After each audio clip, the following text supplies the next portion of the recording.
give a friendly reminder. That's my job on today. Give a friendly reminder.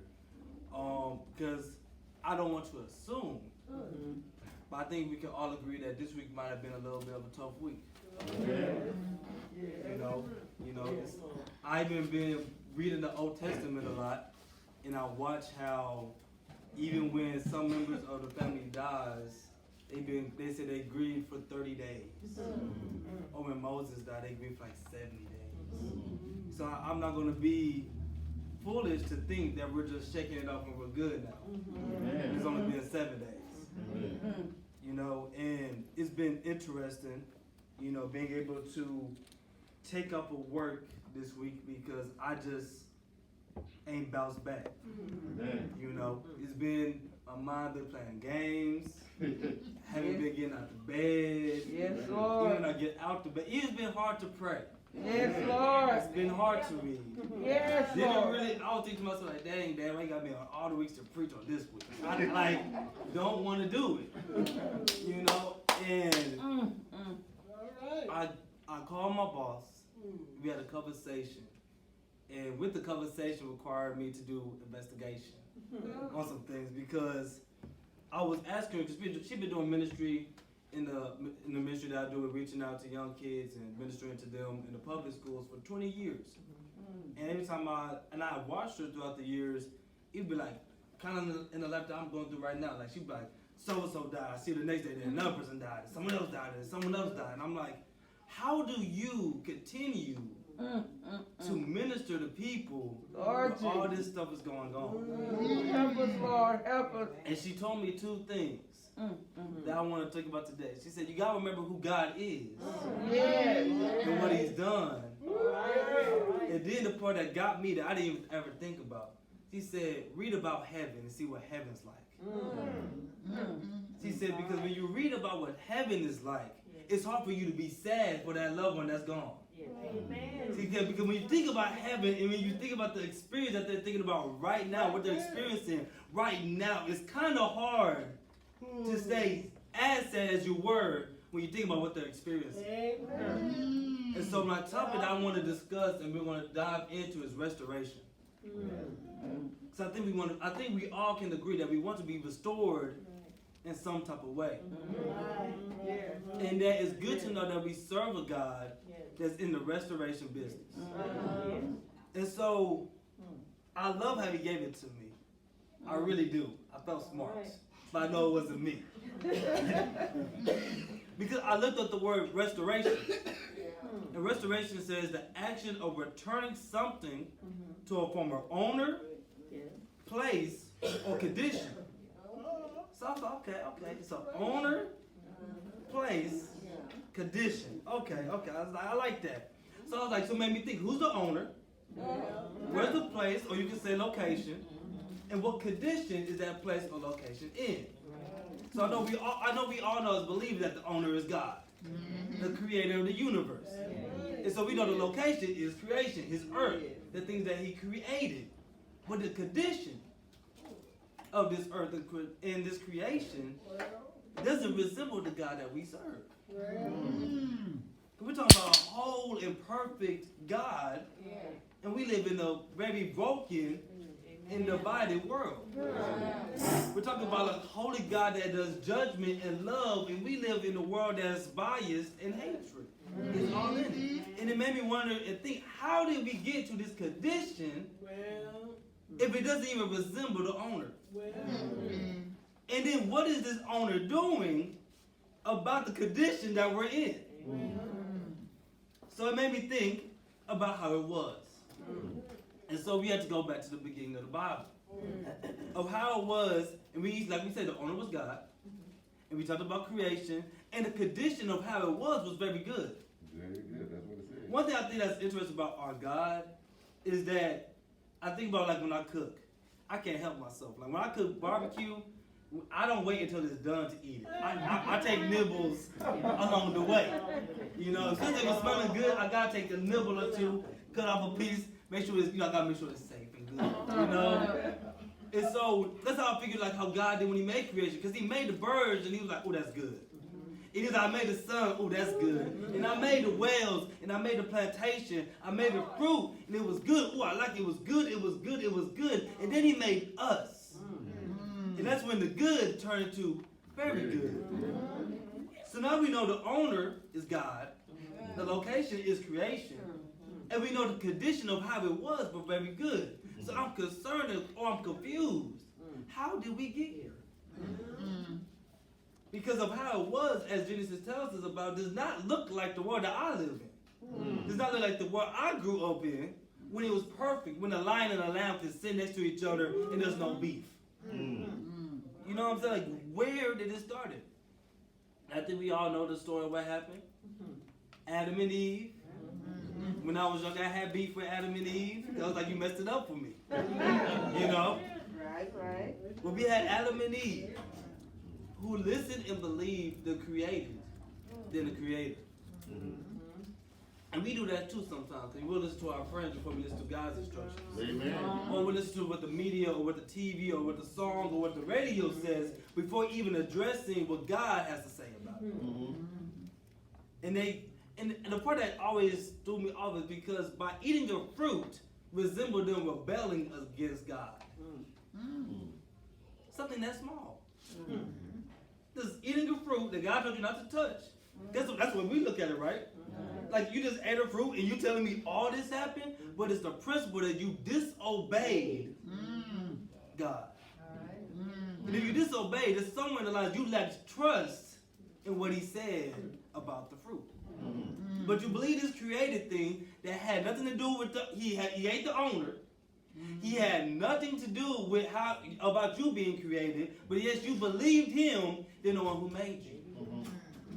That's like believing someone about this phone and how it works, and they never had a phone in their life, and they never built one, and they never built an iPhone 11 Pro or whatever it is.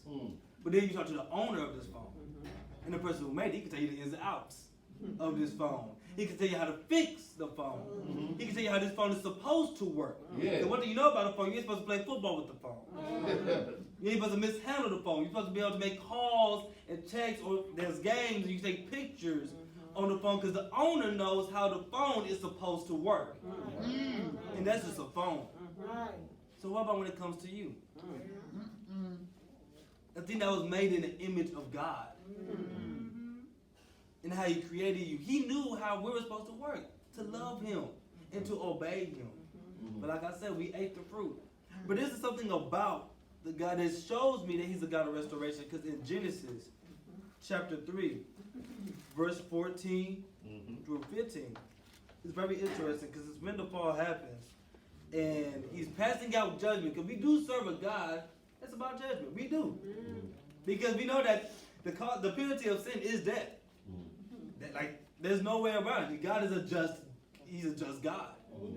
But even when he's passing out judgment to the man and the woman, he has a conversation with this serpent. And he says to him in verse 14, he said, the Lord God said to the serpent, because you have done this, cursed are you above all livestock and above all beasts of the field. On your belly you shall go, and thus you shall eat all the days of your life. I will put enmity between you and the woman, between your offspring and her offspring. He shall bruise your head, and you shall bruise his heel. So even in the midst of judgment, he gives us a sign like, I'm going to fix this. I'm going to send someone to beat this enemy that you weren't able to beat. All right. Even in the midst of judgment. But that still didn't change how it is. Because now how it is, the owner is still God, but sometimes we question if he's really in charge because of the condition that we're in right now. All right. But the funny thing about it, what we just described, that it was our fault that put us in the condition that we're in, but yet we question the owner of why we're here. Right. But this owner is the same owner. It's still God. It's still God's creation. We're still God's people. It's just that the condition has changed. The location is still the same. We're still on earth.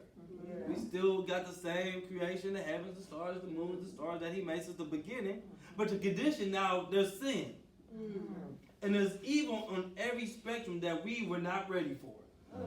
From racism to lust to lies to stealing, all this brokenness came into this situation, and we're still wondering, are you really the owner?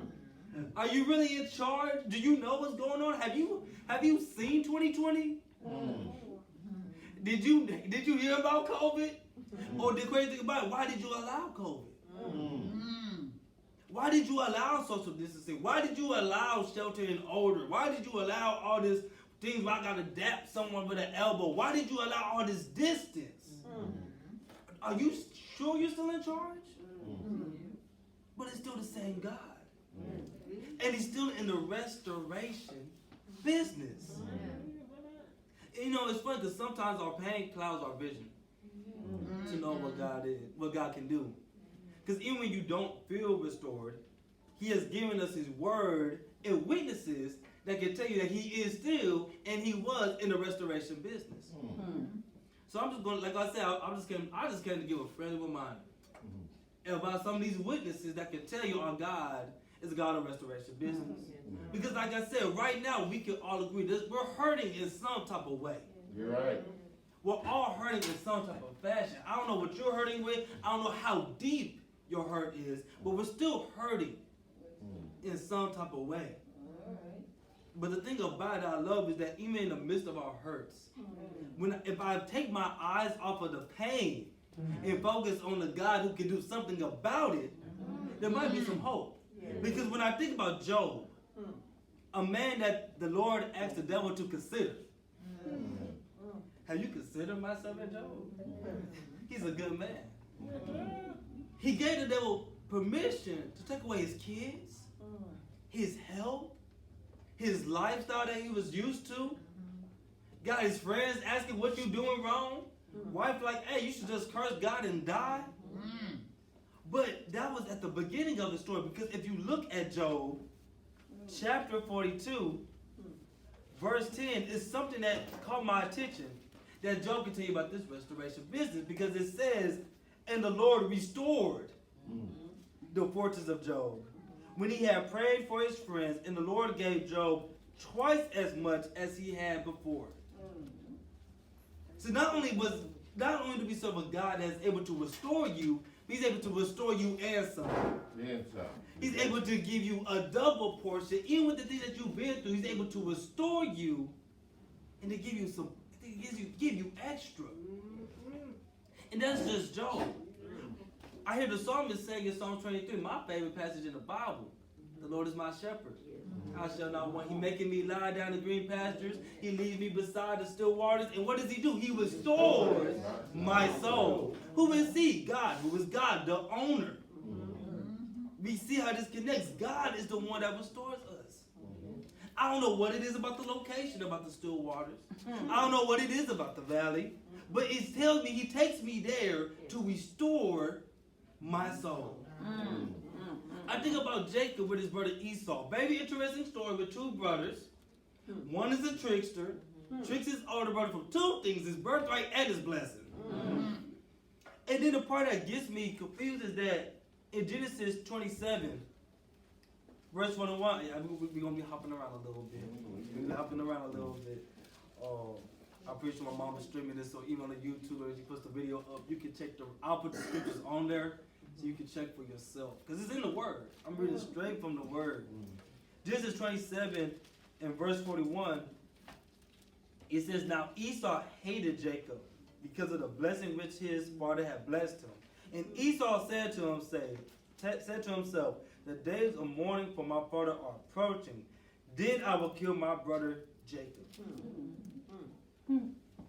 He got back to a point where he's like, well, I'm going to get my brother. I'm going to kill him.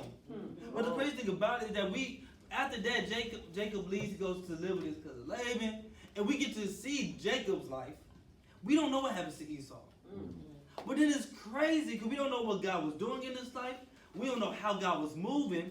But then my Bible says in Genesis chapter 33, verse 4, it said, when they met again, when Esau saw Jacob, this guy that wanted to kill Jacob, it said that Esau ran to meet him and embraced him and fell on his neck and kissed him, and they wept. What kind of God is this? That's able to restore brotherhood, to restore relationships, and we don't even know how. We don't know how he was working with Esau. We don't know what Esau went through in his life, but we just know when they saw each other again, something changed. Amen. To the point that this person that made up in his mind, I'm going to kill you, when he sees you, he has a different response. He's running to him and embraces him and hugs him, and they cry together. What type of God is this? Of restoration. I think of Joseph with his brothers. We talked about this in Sunday school. A dysfunctional family, that we would say. Lord. Brothers threw him in the pit, sold him. He's headed to Egypt. He was doing pretty good in Egypt, but then the girl lied on him. He went to prison. But then when he got out of prison, he was second in command of all of Egypt. What type of God is able to take you from prison to second in command of Egypt? But then we know that's not all. Because he sends a famine, something that we would consider as terrible. People suffer, people are hungry, people come to Egypt just to get food. But he uses that to get his brothers to have an encounter with his brothers, the same one that threw you in the pit. And the part that Joseph gives us insight about this God is that in Genesis chapter 45, verse 4 through 5, after Joseph had to get himself out the way because he was going through it, crying a lot. It's hard seeing the people that did you wrong like that again, now they're at your mercy. But it says in verse 4, it says, so Joseph said to his brothers, come near to me, please. And they came near. And he said, I am your brother Joseph, whom you sold into Egypt. And now do not be distressed or angry with yourselves, because you sold me here. For God sent me before you to preserve lives. Once you have your eyes on the owner, your situation is not supposed to have that much authority over you. Yes, it's the situation that you're in. Yes, it hurts. Yes, it's hard. But it doesn't have authority over you because it's the same owner who's in charge. My Lord, okay. Joseph recognized, you don't want to put me in this situation. But it was actually God who sent me here to preserve life. So you thought you had control over me, but you had nothing to do with it.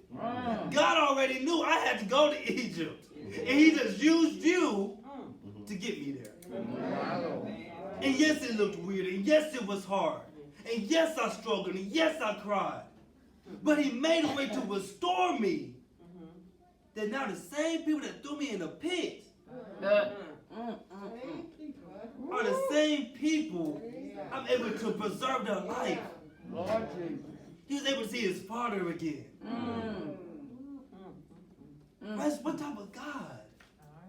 Jesus. They don't even get me started with Israel. In the land of Egypt, 400 years of slavery. And Moses going to this Pharaoh 10 times with the same instructions, let my people go. Let my people go. Let my people go. Why? Because God said, let my people go. Keyword, my people. See, you think you're oppressing my people, but that's not your people. That's my people. But let's look at the condition when they were in Pharaoh's authority. When they were in Pharaoh's authority, the location was Egypt, and the condition was slavery. But God, the real owner, with his restoration, he said, I need them to go. Why? Because their location has to change.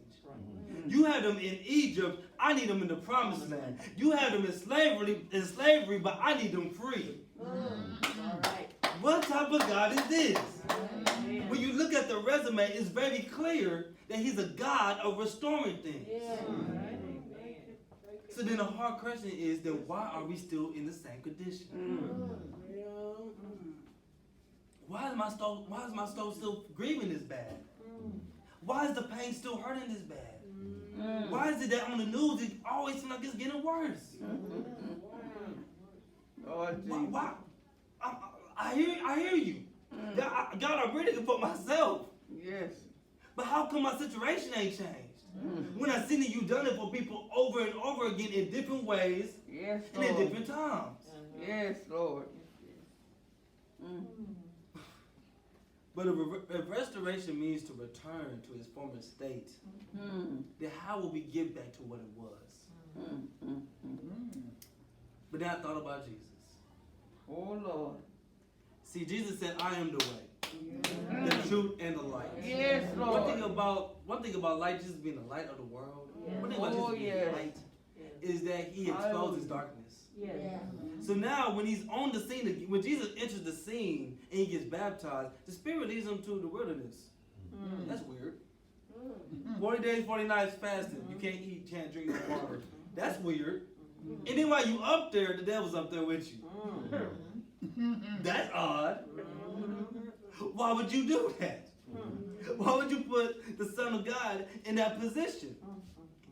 But one thing that I think is amazing about our God is that even before Jesus starts his ministry, he's being tempted by the devil. And Jesus already gives a glimpse of the devil, like, oh, you're already defeated because you can't even get me when I'm weak. That's a cold flex. You can't even get me when I was weak? How you think you're going to get me when I got power in my right hand? You're right.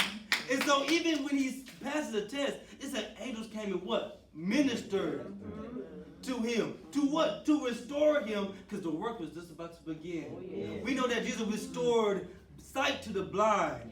He restored sicknesses. He healed people in all types of ways. If you couldn't walk, he gave you legs to walk.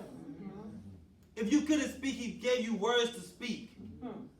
And then not only was he able to heal you on a physical level, but then we even see in the scriptures, he tells them, I have authority to forgive sins. To forgive the thing that is holding you in the condition that you're in right now. That's crazy. But how do we get back to where we was? That's the question. How do we get back to what it was? Well, Jesus knew the condition. He knew that creation was broken. So it's not a coincidence that he knew that on the Last Supper, he said, this is my body, that with the bread, he broke the bread. Because he said, this is my body that I'm going to give to you. He said, what's the condition of the world? Where there's sin in it. Well, someone who had no sin took on sin and was willing to take, to be beaten on, lied on, spat on. I don't know about y'all, I don't need nobody spitting on me. I would have failed the test right there, if I'm going to be honest. But was spat on, ridiculed and mocked, whipped 39 times, and every whip he was thinking about you. Every pain he was thinking about you. Carrying this cross, being naked and humiliated, taking it up on Golgotha to die for the sins, because he said, I have to fix the condition that they're in. But watch what he does before he dies. He said, Father, in my hand I place your spirit, because he recognized that you are the owner, so it's only right if I give you my spirit. Because he recognized if I give you my spirit, you're the same God that's taking me to the grave, and you're the same God that will get me out. So what Jesus just showed us is that if you're the same God that put me in this situation, you're the same God that can take me out. If you're the same God that brought me through this pandemic, you're the same God that's able to take me out. If you're the same God that's allowing me to cry, you're the same God that's able to wipe every tear from my eye. If you're the same God that is making me feel weak, you're the same God that can make me strong. If you're the same God that I feel confused, you're the same God that can give clarity. Think about every situation that's hard, he's able to do the opposite. Why? Because he's a God of restoration. Thank you, Lord. But the question is, we don't have to wait. It took Jesus 3 days to get out of the grave. It wasn't like he bowed his head, died, and boop, and then got off the... No, it took time. And someone say, well, it was only 3 days, but you're talking about a God who never died before. You're talking about a God that didn't know death. You're talking about a God that didn't know sin. So, what are you talking about? It still has a waiting period. Right. When I take my eyes off of me, and I put my eyes on the owner, then it gives me hope. Then I think it's funny how the world, I would say, played me. Because I remember growing up, they made Revelation seem scary. Oh, don't read Revelation. That's a scary book. That's about the end of the time. You don't want to read that. It's kind of scary. But if we're talking about how to get back where it was, we talked about how it was. We talked about how it is. So my only eyes are focused on how it will be. And how it will be is written in Revelations. I'm just going to, can I read I'm going to just read Revelation chapter 21 to you. When you think about heaven and how it will be, he didn't have to, but he gave us a glimpse of what heaven is like. He said, then I saw a new heaven and a new earth. That's a whole new location. For the first heaven and the first earth had passed away, and the sea was no more. And I saw the holy city, New Jerusalem, coming down from heaven from God, prepared as a bride adorned for her husband. And I heard a loud voice from the throne saying, behold, the dwelling place of God is with man. He will dwell with them, and they will be his people. And God himself will be with them as their God. He will wipe away what? Every tear from their eyes. And death shall be no more. Neither shall there be mourning, nor crying, nor pain anymore. For the former thing has passed away. And he who has seated on the throne said, behold, I am making all things new. Also he said, write this down, for these words are trustworthy and true. And he said to me, it is done. I am the Alpha and the Omega, the beginning and the end. To the thirsty I will give from the spring of the water of life without payment. The one who conquers will have this heritage, and I will be his God, and he will be my son. But as for the cowardly, the faithless, and the detestable, as for murderers, the sexual immoral, sorcerers, idolaters, and all liars, their portion will be in the lake that burns with fire and sulfur, which is the second death. But in the end, it talks about this new Jerusalem. It says, there came one of the seven angels who had the seven vials full of the seven last plagues and spoke to me, saying, come, I will show you the bride, the wife of the Lamb. And he carried me away in the spirit to a great high mountain and showed me the holy city, Jerusalem, coming down out of heaven from God, having the glory of God, its radiance like a most rare jewel, like a jasper, clear as crystal. It had a great high wall with 12. Before I continue, he even gave you he described it to the best of his knowledge, just so you can picture it for yourself. Like when I go somewhere, like one time when I went to St. Louis, the arch, I was very impressed by the arch. That was cool. So I remember when I came back, I was like, man, it was cool, and I described it to the kids. You go in, there's an elevator, and then you get to go up, and you get to stay there, you have to look. Like I described it because I thought it was amazing to see. So here we are in Revelation. I'm going to continue reading of how he's describing heaven, pretty much saying it's amazing. And even though he can't describe everything, he's giving us a picture of it. He said it had a great high wall with 12 gates. And at the gates, 12 angels on the gates, the name of the 12 tribes of the sons of Israel, were inscribed on the east, 3 gates on the north, 3 gates on the south, and on the west 3 gates. And the wall of the city had 12 foundations, and on them were the 12 names of the 12 apostles of the Lamb. And the one who spoke with me had a measuring rod of gold, to measure the city and its gates and walls. And the city lies 4 square, its length the same as its width. And he measured the city with his rod, 1,200 stadia. Its length and width, the height are equal. He also measured its wall 144 cubits by human measurement, which is also an angel measurement. The wall was built of jasper, while the city was pure gold, like clear glass. The foundations of the wall of the city were adorned with every kind of jewel. The first was jasper, the second sapphire, the third agate, the fourth emerald, the fifth, I can't pronounce all of these, but I'm doing my best. The fifth onyx, the sixth carnelian, the seventh chrysolite, the eighth beryl, the ninth topaz, the 10th chrysoprase, the 11th jacinth, the 12th amethyst, and the 12 gates with 12 pearls, each of the gates made of a single pearl, And the streets of the city was pure gold like transparent glass. And I saw no temple in the city.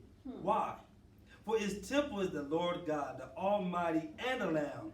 And the city has no need of a sun or moon to shine on it, for the glory of God gives it light. And its lamp is the Lamb. By its light will the nations walk, and the kings of the earth will bring their glory into it. And its gates will never be shut by day, and there will be no night there. They will bring into it the glory and the honor of the nations, but nothing unclean will ever enter it, or anyone who does what is distasteful or false, but only those who are written in the Lamb's book of life. And as a believer of God, your name is written in that book. So everything that was described is waiting for us. It's waiting for you. And that's how it will be. The owner is still the same, but the location is new.